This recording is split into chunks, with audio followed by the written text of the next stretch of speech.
संस्कृत में अगला उपजाति छंद है। उपजाति छंद के प्रत्येक चरण में 11 वर्ण होते हैं और यह छंद उपजाति छंद किसको कहते हैं? उपजाति छंद किसी भी दो समान छंदों के मिश्रण से जो छंद बनता है उसको उपजाति छंद कहते हैं। जैसे यहाँ पर जो है उपजाति छंद इंद्र वज्रा और उपेंद्र वज्रा, इन दोनों को मिला करके जो छंद बनाया गया है वो उपजाति छंद कहलाता है। तो इसके किसी भी चरण में इंद्र वज्रा होता है और किसी भी चरण में उपेंद्र वज्रा होता है। तो दोनों चरणों का जब उसके अंदर मिश्रण होता है, जब उनके अंदर मिलान होता है दोनों चरणों में, दोनों छंदों का इंद्र वज्रा और उपेंद्र वज्रा के किसी भी चरण का जब दोनों चरणों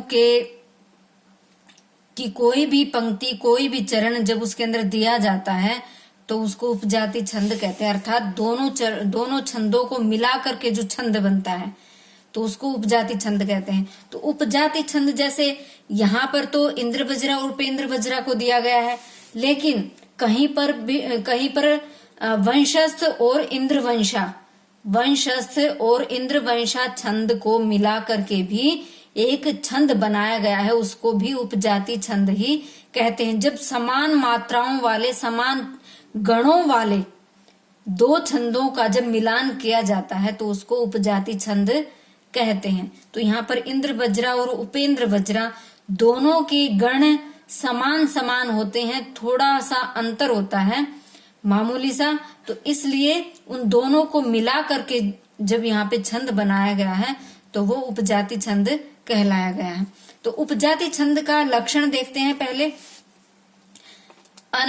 अनंतरोदीरित लक्ष्म भाजौ पादौ यदीयावुपजातयस्तः इत्थं किलान्या स्वपि मिश्रितासु स्मरन्ति जातेष्विदमेव नाम।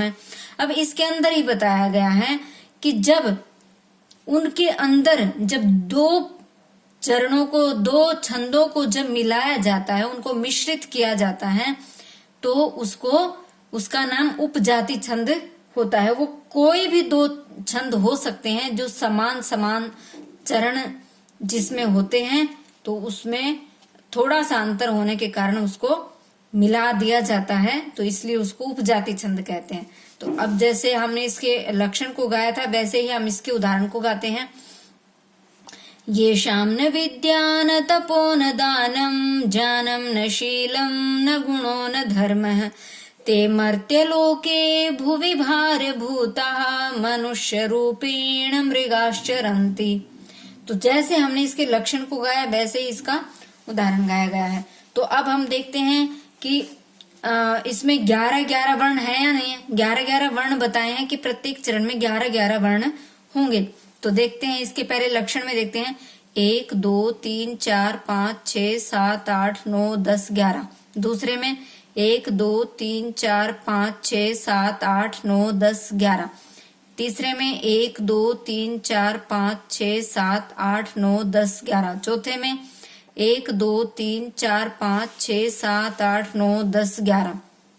अब इसके उदाहरण में देखते हैं 1 2 3 4 5 6 7 8 9 10 11। दूसरे चरण में 1 2 3 4 5 6 7 8 9 10 11। तीसरे में 1 2 3 4 5 6 7 8 9 10 11। चौथे में 1 2 3 4 5 6 7 8 9 10 11। तो प्रत्येक चरण में लक्षण में भी 11 वर्ण है और उदाहरण में भी 11 वर्ण है। तो ये क्या हो गया? ये उपजाति छंद है। और प्रत्येक इंद्र वज्रा में भी 11 वर्ण होते हैं और उपेंद्र वज्रा में भी 11 वर्ण होते हैं। लेकिन उनके अंदर थोड़ा सा अंतर क्या है कि इंद्र वज्रा में तो 2 तगण आएंगे पहले, फिर जगण आएगा और फिर 2 गुरु आएंगे। और उपेंद्र वज्रा में पहले 1 जगण है, फिर तगण है, फिर जगण है, फिर 2 गुरु। तो इसलिए जो है उनके में सिर्फ 1 गण का थोड़ा सा अंतर है, इसलिए उन दोनों को मिला दिया गया है, तो ये उपजाति छंद एक नया छंद बन करके तैयार हो गया है। अब हम इसके गणों को, गण के चिन्हों को दर्शाते हैं। तो इसका उदाहरण देखते हैं हम। ये शाम न, ये शाम न, तो ये क्या है? गुरु है, शाम गुरु है और न लघु है। तो तगण में ता रा ज, तो ता क्या है? गुरु है, रा गुरु है और ज लघु है। तो ये कौन सा गण हो गया? ये तगण हो गया। क्या कौन सा गण है? तगण। फिर आगे देखते हैं न, विद्या, विद या न, तो द के कारण वी क्या हो गया? गुरु हो गया। या अपने आप में ही गुरु है और न लघु है, तो ये भी क्या है? ये तगण है, तगण। फिर है त, लघु है, पो गुरु है और न लघु है, तो ये कौन सा गण हो गया? ये हो गया जगण। जगण कैसे पता चला कि ये जगण है? अभी देखते हैं इसमें ज भान है, तो भा बीच में गुरु है और दोनों तरफ लघु लघु है, तो ये बीच में गुरु है और दोनों तरफ लघु लघु है।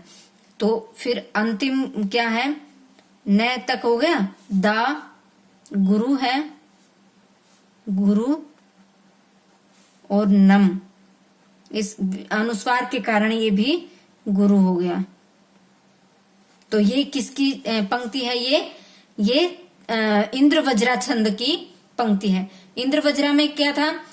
स्यादिंद्र वज्रा यदि तऊ जगऊ गए, तो इंद्र वज्रा यदि तऊ मतलब 2 बार तगण, जगऊ जय और गुरु, जगण और गुरु, और फिर गह फिर गुरु।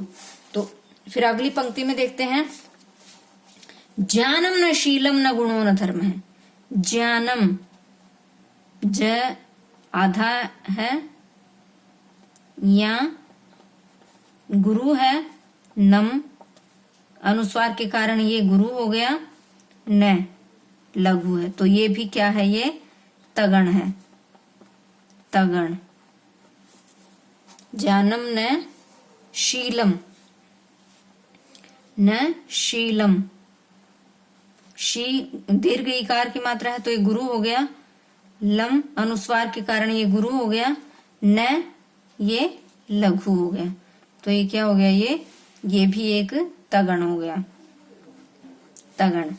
फिर गुणों, गु लघु है, णो गुरु है, न लघु है, तो ये क्या हो गया? ये जगण हो गया, जगण।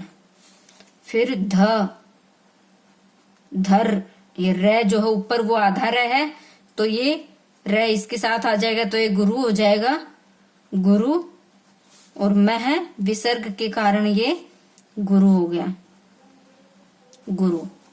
फिर अगली पंक्ति में देखते हैं, ये तो कि क्या हो गया? ये तगण तगण जगण गुरु गुरु, तो ये इसमें भी इंद्र वज्रात छंद की का लक्षण है। फिर है मनुष्य रूपेण,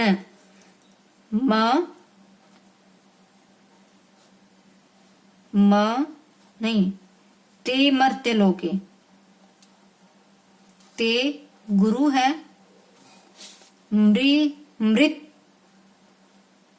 मृत तय के कारण ये गुरु हो गया, और यह लघु है, तो ये क्या हो गया? ये तगण, तगण। लोके, लो गुरु है, के गुरु है, भू ह्रस्व उकार है तो ये लघु है, फिर ये भी क्या हो गया? ये तगण हो गया। फिर क्या है? वी लघु है, भा गुरु है, र लघु है, तो ये क्या हो गया? ये जगण हो गया, जगण। फिर भू दीर्घ उकार है तो गुरु हो गया, गुरु, और ताहा विसर्ग भी है और आ की मात्रा भी है तो ये गुरु हो गया।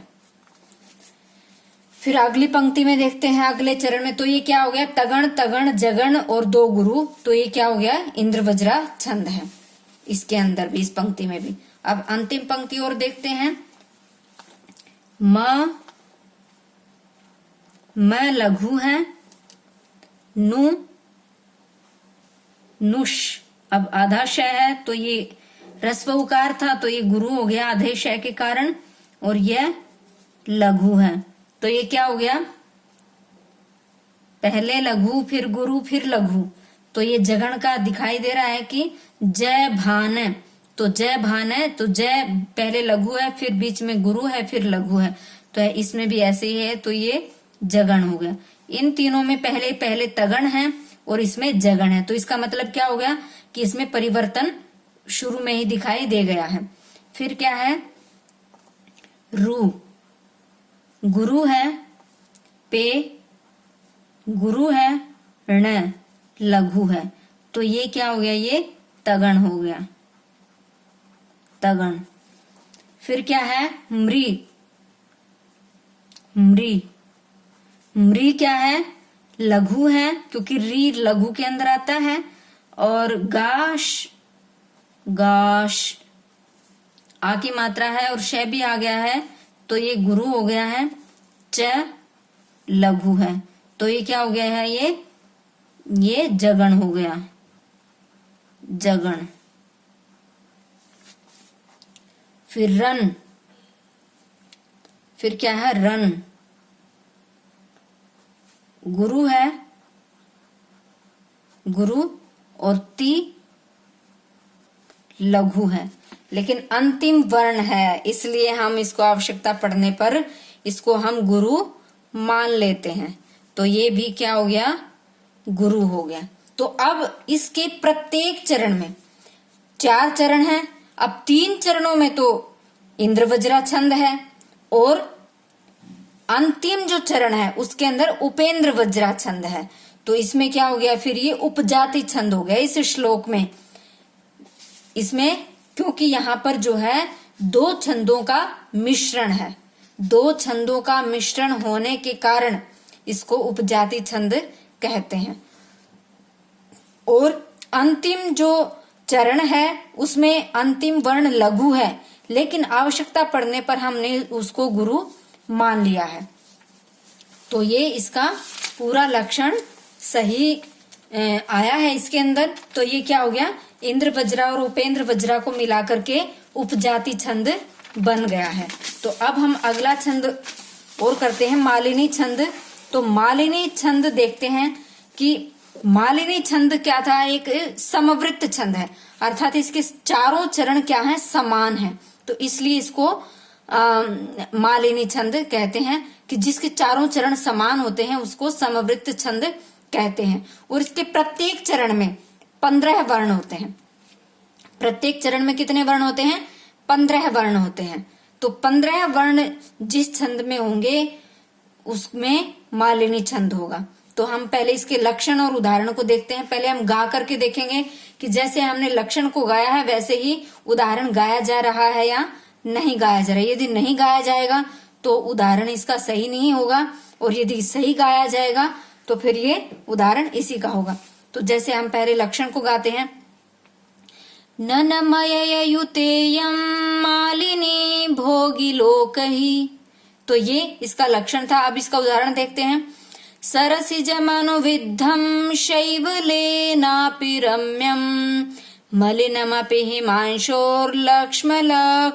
तनोति इयमधिकमनोज्ञां वल्कलेनापि तन्वी किमिव हि मधुराणां मंडनं नाकृतीनाम्। अब जैसे हमने लक्षण को गाया है वैसे ही इसका उदाहरण गाया गया है। तो ये क्या है, ये मालिनी छंद है, और इसके प्रत्येक चरण में बताया था कि 15 वर्ण हैं। तो हम पहले देख लेते हैं कि प्रत्येक चरण में 15 वर्ण है या नहीं है। तो पहले लक्षण में देखते हैं, 1 2 3 4 5 6 7 8 9 10 11 12 13 14 15 वर्ण हैं। अब इसके उदाहरण में देखते हैं, 1 2 3 4 5 6 7 8 9 10 11 12 13 14 15 आधे वर्ण को नहीं गिनेंगे। फिर अगली पंक्ति में देखते हैं, 1 2 3 4 5 6 7 8 9 10 11 12 13 14 15। अगली में देखते हैं 1 2 3 4 5 6 7 8 9 10 11 12 13 14 15। अगली में 1 2 3 4 5 6 7 8 9 10 11 12 13 14 15। अब प्रत्येक पंक्ति के अंदर प्रत्येक चरण में 15-15 वर्ण हैं। तो अब हम देखते हैं कि इसका जो गण है वो किस प्रकार से है।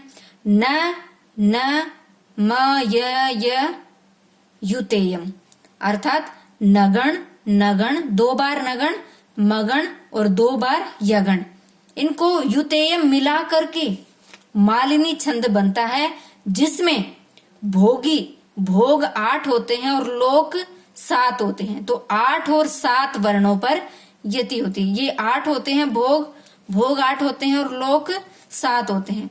तो ये 8 और 7 वर्णों पर यति अर्थात विराम होता है। क्या होता है? विराम होता है। कौन कौन से गण हो गए इसमें? नगण नगण, मगण, यगण और यगण, इनको मिला करके मालिनी छंद बनता है। तो 2 बार नगण, फिर मगण, फिर 2 बार यगण। तो जिस छंद में ये गण होंगे उसको मालिनी छंद कहेंगे। तो अब हम देखते हैं कि इसके गणों को दर्शाते हैं, उदाहरण के गणों को, कि इसमें ये गण है या नहीं है। तो पहले हम इसका एक बार ये सूत्र लिख देते हैं। यमाता राज भान सलगा, सलगा, यमाता राज भान सलगा। ठीक है, ये सूत्र है। तो इसी के अनुसार इन गणों को दर्शाएंगे। तो जैसे पहला है, प्रथम चरण में स र सी। अब तीनों वर्ण क्या हैं? लघु हैं। तो ये लघु लघु हो गए। तो नगण क्या है? सर्व लघु होता है। नगण सर्व लघु होता है। इसमें भी आया न सल। तो नगण क्या है? ये सर्व लघु है। तो ये नगण हो गया। फिर जमनु, जमनु। अब ये भी तीनों क्या हैं? लघु हैं। तो ये भी नगण हो गया, नगण हो गया। फिर उसके बाद है विद।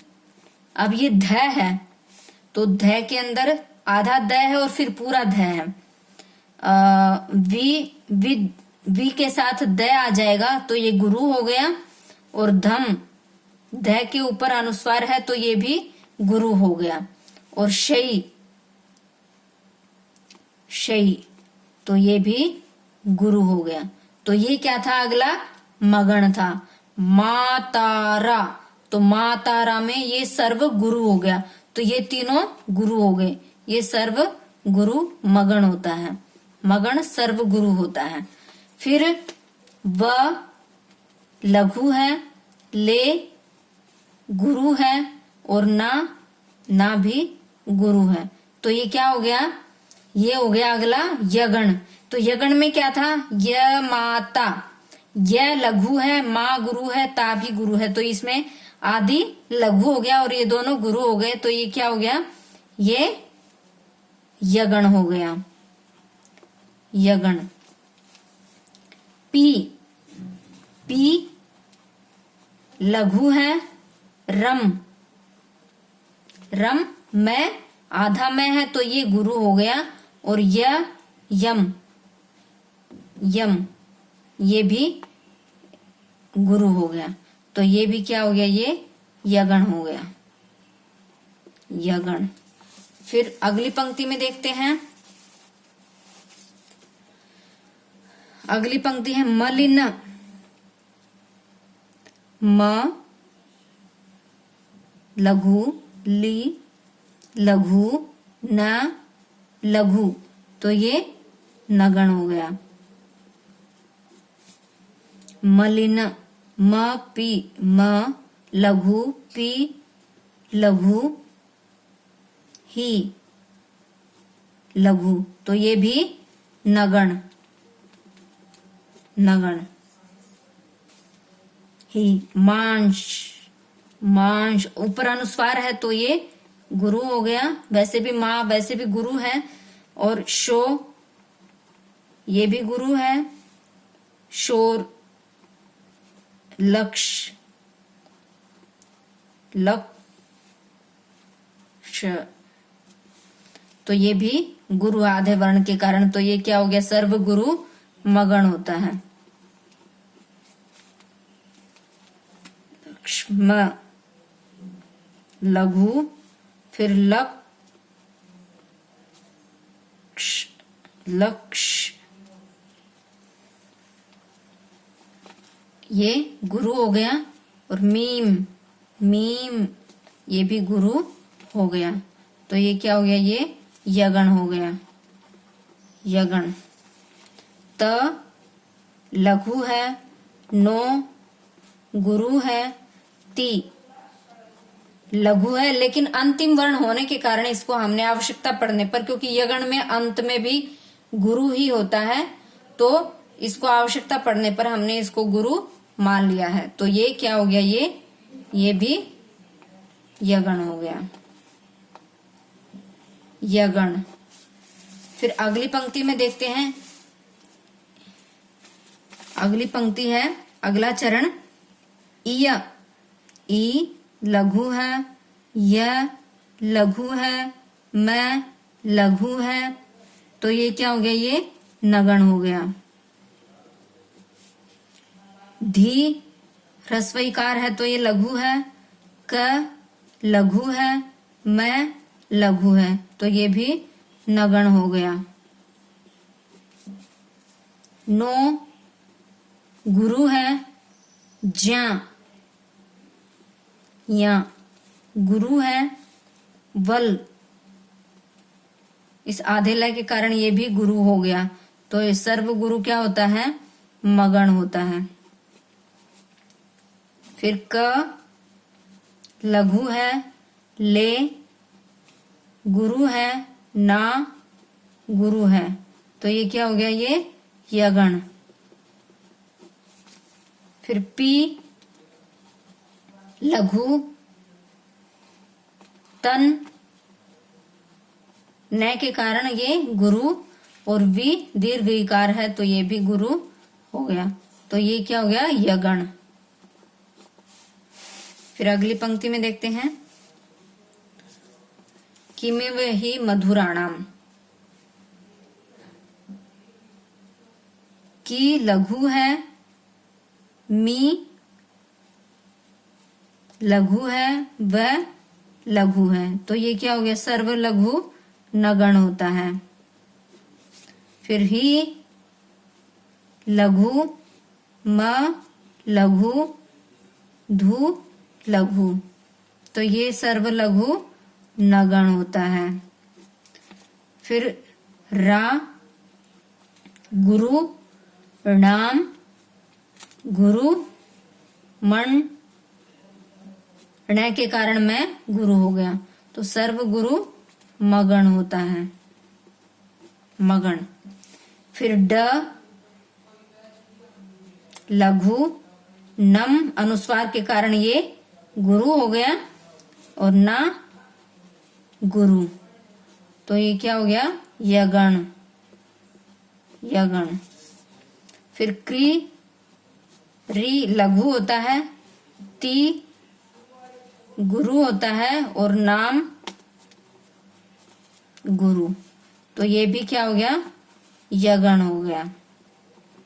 तो प्रत्येक पंक्ति में सारे गण सही आए हैं। तो इसमें सारे चरण क्या है, समान है। प्रत्येक चरण में 15-15 वर्ण हैं, और प्रत्येक चरण में नगण, नगण, मगण, यगण, यगण सारे हैं। लेकिन जो द्वितीय चरण है, जो दूसरा चरण है, उसका जो अंतिम वर्ण है, उसको हमने, उसके जो अंतिम वर्ण है वो लघु था, लेकिन हमें आवश्यकता जब हुई तो हमने उसको आवश्यकता के अनुसार उसको गुरु मान लिया है। इसलिए ये क्या है, ये मालिनी छंद है। धन्यवाद।